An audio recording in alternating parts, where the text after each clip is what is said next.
Hi, I'm Bristol. I've been raising my son Ethan on my own since he was 2, and we've been doing pretty well for ourselves.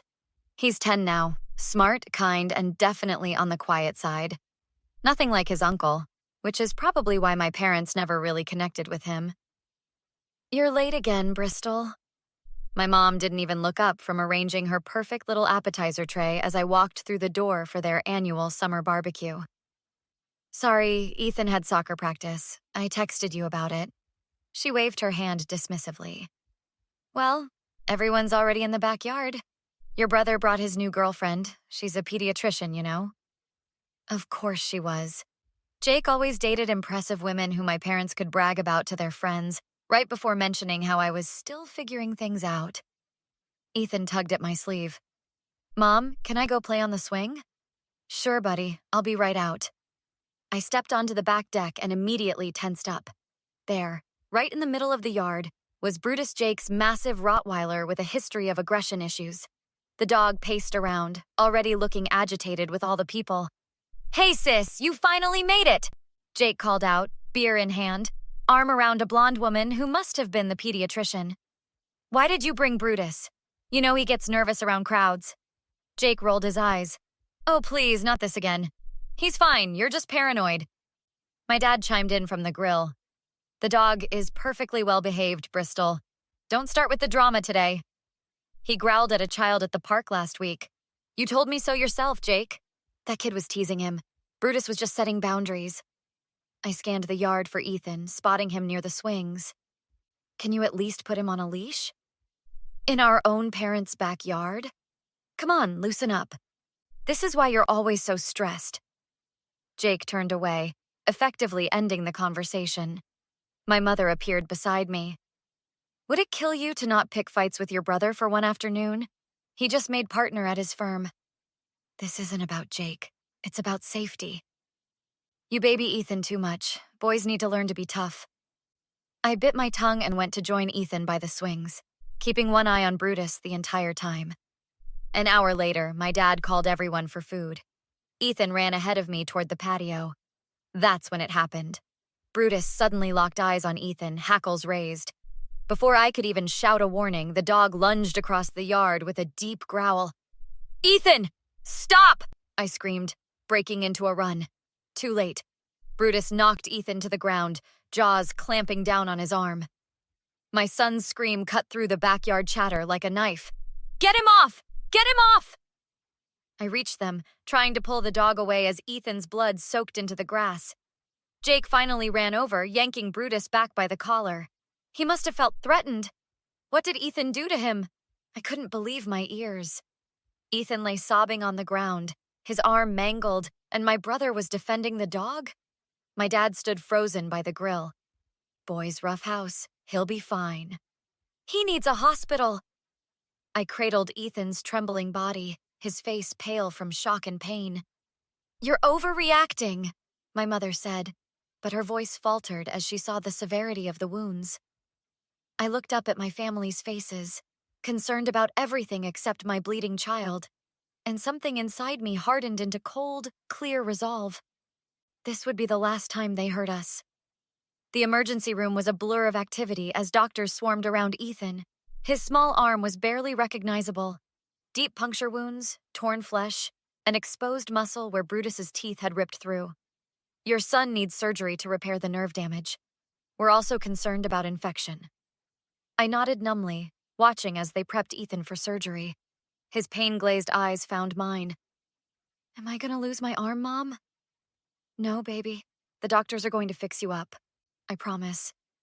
It hurts so bad. His voice was small. Nothing like the excited kid who'd gone to soccer practice that morning.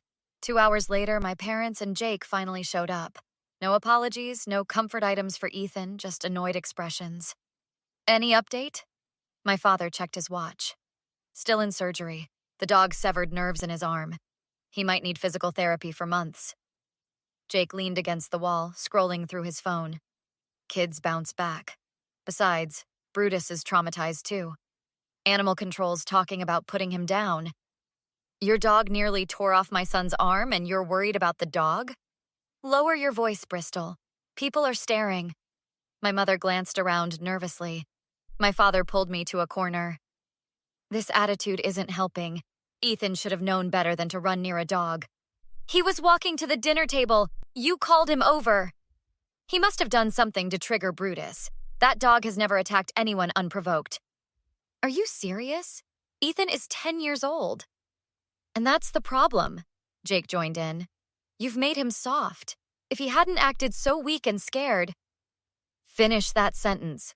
I dare you. My mother stepped between us. You're being hysterical. This is exactly what we worried about when you decided to raise him alone. Overreaction? My child is having emergency surgery. And who's paying for that surgery? My father crossed his arms. Your insurance has a high deductible. You'll need our help with the bills. The threat was clear. Fall in line or lose financial support. We're family, my mother whispered. Family handles these things privately. Make a legal scene and you're on your own. A nurse approached. Mrs. Reynolds? I'm Sarah, Ethan's post-op nurse. The surgery went well, but I need to go over his home care. Once we were alone, Sarah spoke quietly. I've documented everything about this attack in his medical file. The severity, the breed, everything. Why are you telling me this? I've seen this before. Families pressuring victims to stay quiet about dog attacks. That boy didn't do anything wrong. She slipped me a card. My sister's a personal injury attorney. Dog attacks are her specialty. Start keeping records of everything, Sarah added. Every conversation, every text, every medical detail. Trust me on this. I called the number on Sarah's card the next morning while Ethan slept, heavily medicated for the pain. The attorney, Mark Wilson, agreed to meet me immediately at the hospital cafeteria. These pictures of your son's injuries are damning, Mark said, scrolling through my phone. Have there been previous incidents with this dog? My brother mentioned something about the dog growling at a kid in the park, but he downplayed it. Let's dig deeper. Dog attack cases hinge on proving the owner knew the animal was dangerous. First-time incidents are treated differently than patterns of aggression. I spent the next 3 days at Ethan's bedside, using every spare moment to build my case. What I discovered made my blood boil. Mark, look at this. I forwarded screenshots from neighborhood social media groups.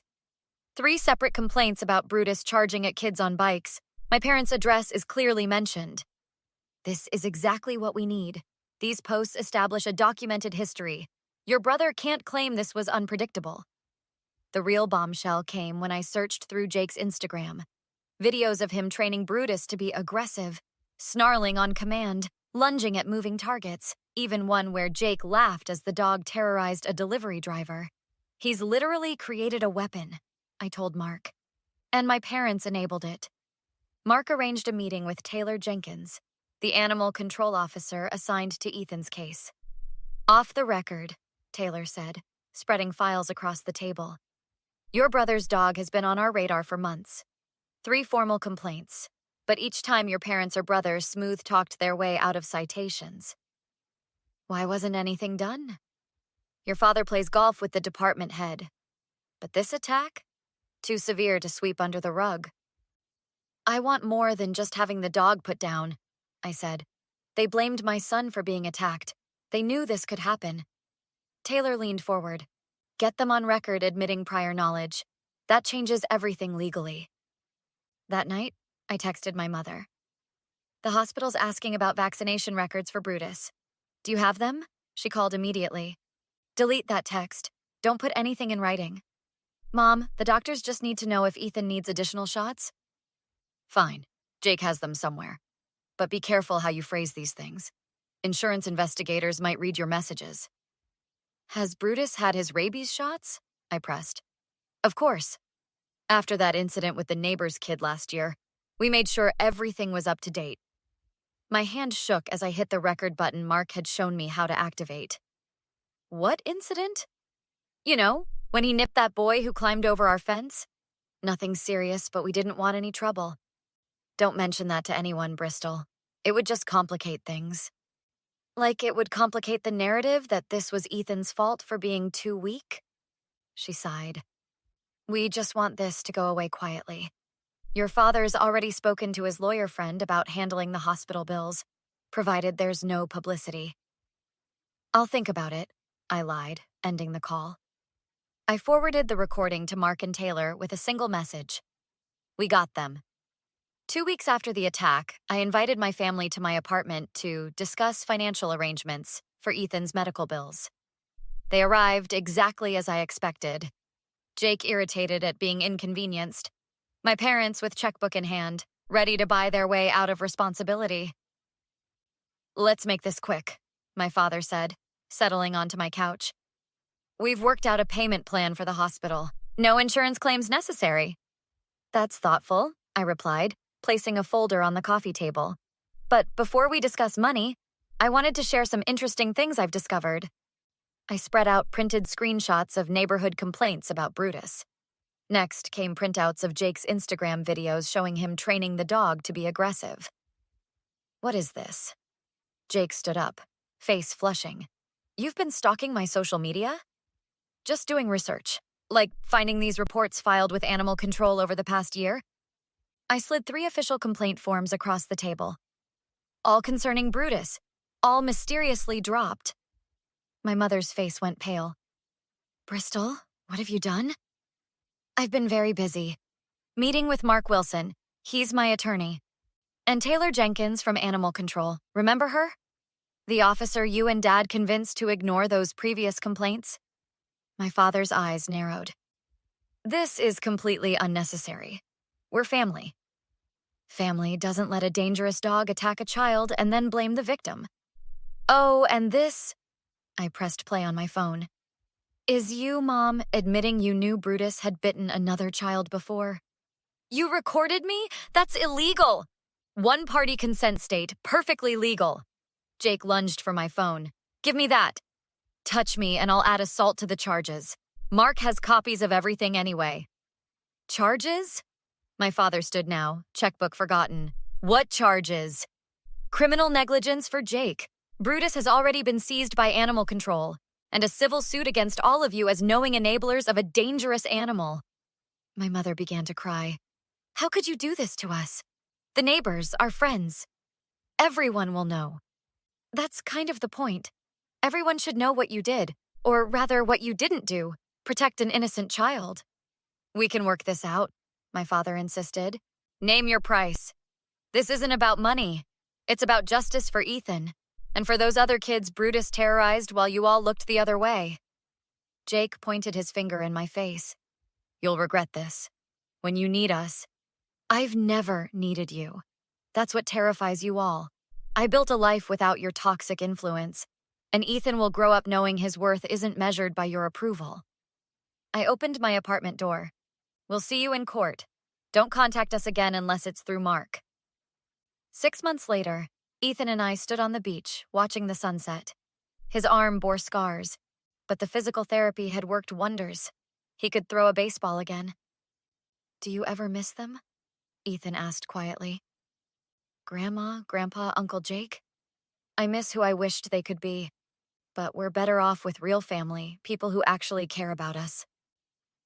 Ethan nodded, drawing a line in the sand with his toe.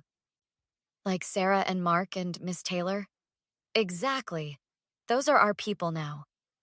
Behind us, our new puppy, a gentle rescue named Buddy, bounded through the shallow waves, making Ethan laugh for the first time in months. Some wounds heal cleaner when you cut out the infection completely. So what would you have done in Bristol's situation? Would you have pursued legal action against your own family, or tried to handle it privately? And at what point do you think cutting toxic family members out of your life becomes necessary for your own well-being? Many people are taught that family comes first, no matter what. But this story challenges that idea. Share your thoughts in the comments. I'd love to know where you stand on this controversial issue. If you enjoyed this revenge story where justice was finally served, hit that like button to help others find it too. And subscribe for more compelling stories that explore the complicated dynamics of family, loyalty, and standing up for yourself. New videos every day.